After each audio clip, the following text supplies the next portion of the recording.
Mas pinalakas ng Bohol Tourist Police Unit ang seguridad ng mga turista at mamamayang kaugnay sa Ligtas Sumbak 2025 sa mga pangunahing destinasyon sa buong lalawigan ng Bohol.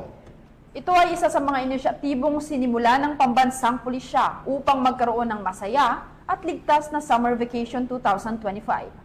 Patrolwoman Flora May Azares sa report.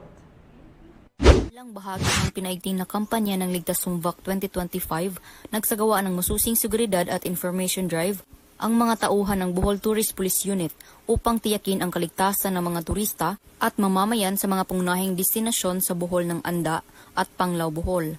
Sa ilalim ng pamumuno ni Police Major Crescente A. Gurea, hepe ng Bohol Tourist Police Unit, pinalakas ang presensya ng pulisya at serbisyong pangkaligtasan sa mga beach area sa Anda at Panglao bilang bahagi ng Oplan Bantay Turista.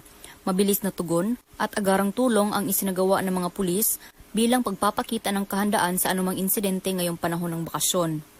Isa din sa tampok na aktibidad na isinagawa ay ang pamamahagi ng flyers na may kinalaman sa mga safety tips sa ilalim ng Ligtas Sumbak 2025. Isinagawa rin ang mga dialogo at talakayan sa mga residente, operators, drivers at mga lokal na vendors hinggil sa mga hakbang kontra kidnapping bilang bahagi ng preventive efforts ng kapulisan laban sa mga krimeng maaaring makaapekto sa turismo.